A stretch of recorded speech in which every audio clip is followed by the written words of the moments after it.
My dear students, आज के class में आपको क्वाड्रेटिक पोलिनोमियल और उसके जीरोज़ के बारे में बताने जा रहा हूँ। पहले हम लोग ये समझे कि क्वाड्रेटिक पोलिनोमियल क्या है, इसका डिफिनेशन हम कैसे दे सकते हैं। तो ये polynomial in the form of ax square plus bx plus c is called quadratic polynomial if a is not equal to zero. कोई भी पोलिनोमियल अगर इस पैटर्न का है, इस फॉर्म में है, तो उसको क्वाड्रेटिक पोलिनोमियल कहते हैं। लेकिन कंडीशन ये है कि a should not be equal to zero. यहाँ एक्स स्क्वायर का जो कोफिशिएंट है a, वो जीरो नहीं होना चाहिए। कारण ये है कि अगर ये जीरो हो जाता है, आप यहाँ देख सकते हैं, मान लो एक ए की जगह पर हम जीरो लिख दिए, तो zero x square plus b x plus c, तब ये जो पोलिनोमियल होगा जीरो मल्टीप्लाई करके केवल जीरो यहाँ हो जाएगा, तो बी एक्स प्लस सी आएगा। तो बी एक्स प्लस सी क्या है, यह लीनियर है, तो इसको लीनियर पोलिनोमियल कहेंगे, इसको क्वाड्रेटिक पोलिनोमियल नहीं कह सकते। Therefore, it is compulsory that a should not be equal to zero, that is coefficient of x square zero नहीं हो सकता। चलो कुछ एग्जाम्पल से इसको समझते हैं।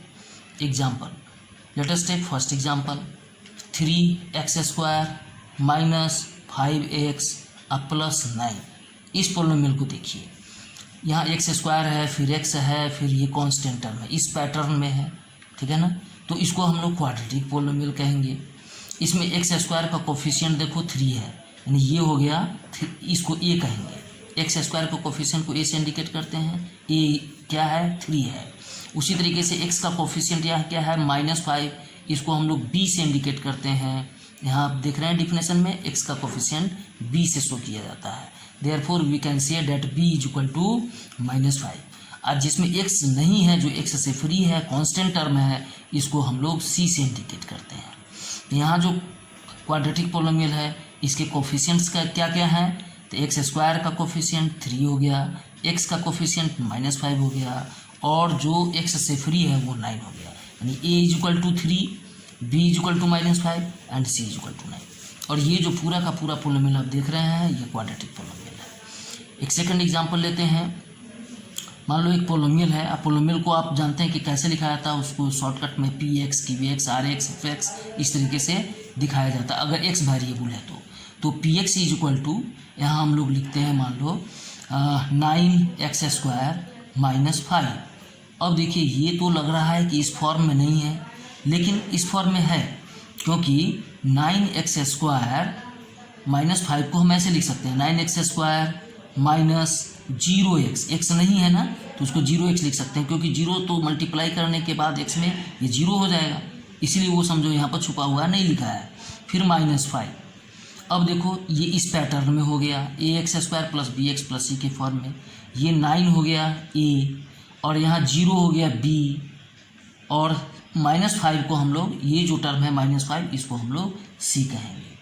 और शर्त जो है वो फॉलो हो रहा है। क्या कंडीशन है, a should not be equal to zero. तो यहाँ भी देखिए, a 0 नहीं है, 3 है। इस एग्जाम्पल में देखिए, a जो है वह 9 है, वह 0 नहीं है, इसलिए दोनों क्वाड्रेटिक पोलिनोमियल है। अब हम आपको बताएंगे जीरोज के बारे में कि जीरोज ऑफ क्वाड्रेटिक पोलिनोमियल किसको कहते हैं। तो जीरोज ऑफ क्वाड्रेटिक पोलिनोमियल किसको कहते हैं, पहले हम लोग इसको कुछ एग्जाम्पल से समझें। चलो कि एक पोलिनोमियल हम लोग लेते हैं एक्स स्क्वायर माइनस 5x और प्लस 6, ये पोलिनोमियल है। इस पोलिनोमियल का नाम हम px देते हैं, ठीक है ना। अब इसमें एक ऐसा नंबर हम लोग सर्च करते हैं जिसको x के जगह पर रख देते, ये पूरे का वैल्यू 0 हो जाए। खोजेंगे कि कौन सा नंबर है, तो चलो 3 रख करके देखते हैं, x के जगह पर 3 रख कर देखते हैं कि क्या होता है। तो P3 यानी x के जगह पर हमने 3 रखा, इधर भी जहाँ भी x है उसके जगह पर 3 रखते हैं और देखते हैं कैलकुलेट करने पर क्या आता है। तो 3 स्क्वायर माइनस 5 इंटू 3 प्लस 6, फिर इसको सॉल्व करेंगे तो 9 minus 15 plus 6 is equal to 15 minus 15 is equal to 0। देखो 0 आ गया। इस पोलिनोमियल में x के जगह पे 3 रखने पर 0 आता है। हम कह सकते हैं देयरफॉर 3 इज 0 ऑफ px जो पोलिनोमियल है क्वाड्रेटिक पोलिनोमियल, इस पोलिनोमियल का 0 3 है। उसी तरीके से अगर हम लोग एक और एग्जाम्पल, इसका मतलब क्या, केवल 3 ही हो सकता है इसका 0, ये और भी कुछ नंबर रखने पर हो सकता है। तो चलिए एक बार 2 रख करके देखते हैं। अगर हम P2 निकालते हैं, P2 इज इक्वल टू, तो देखो x के जगह पर 2 रख करके देखते हैं कि क्या होता है। तो यहाँ हो जाएगा 2 का स्क्वायर माइनस 5 इंटू 2 माइनस 6, इसको सॉल्व करेंगे तो 4 माइनस 10 माइनस, यहाँ प्लस है तो प्लस 6 कर देते हैं, इज इक्वल टू, यहाँ हो जाएगा 10 minus 10 is equal to 0, is equal to 0। अब यहाँ भी हमें देखने को मिला कि इस पोलिनोमियल में 3 रखने पर तो 0 हो ही जा रहा है। अगर इस पोलिनोमियल में x के जगह पर ये 2 रख रहे हैं जहाँ जहाँ x है, तो भी रिजल्ट 0 आ गया। Therefore we can say that 2 is also 0 of this polynomial. यहाँ 2 भी क्या है, 2 is 0 of px, 0 of px। तो हमने देखा कि देखो यहाँ जो पोलिनोमियल है क्वाड्रेटिक पोलिनोमियल, इसमें 3 रखने पर भी x के जगह पर 0 आता है, 2 भी, इसका मतलब 3 भी 0 है और यहाँ 2 भी 0 है। तो इस एक बात अभी याद रखने की है कि किसी भी क्वाड्रेटिक पोलिनोमियल के 2 जीरोज होते हैं। जीरोज का मतलब 2 ऐसे नंबर होते हैं जिसको x के जगह पर रखा जाए तो पूरे पोलिनोमियल का वैल्यू 0 के इक्वल आ जाएगा। Therefore always remember this that a quadratic polynomial has 2 zeros. ठीक है, लेकिन अगर आपको प्रॉब्लम दे दिया जाए कि ये क्वाड्रेटिक पोलिनोमियल, इसके जीरोज फाइंड कीजिए, तो इस तरीके से आप सोचते रह जाएंगे कि कौन सा नंबर होगा जिसको यहाँ पर रखने पर इस पूरे का वैल्यू 0 आ जाए। तो हो सकता है आपके दिमाग में नहीं भी आए कि वो 3 हो सकता है, 2 हो सकता है। आप नंबर सर्च कैसे करेंगे? It will be a very difficult task. इसके लिए एक तरीका बनाया गया है, आप बहुत आसानी से किसी पोलिनोमियल के 2 जीरोज क्या हैं वो आप पता लगा सकते हैं। तो चलिए अब उस तरीका के बारे में जानते हैं। अब देखिए हम लोग कैसे फाइंड करेंगे किसी भी पोलिनोमियल के जीरोज। अब हम लोग इसी टॉपिक के बारे में पढ़ रहे हैं, to find the zeros of given quadratic polynomial. चलो एक क्वेश्चन लेते हैं जिसमें एक पोलिनोमियल दिया गया है x² + 7x + 12। इसका जीरोज फाइंड करना है।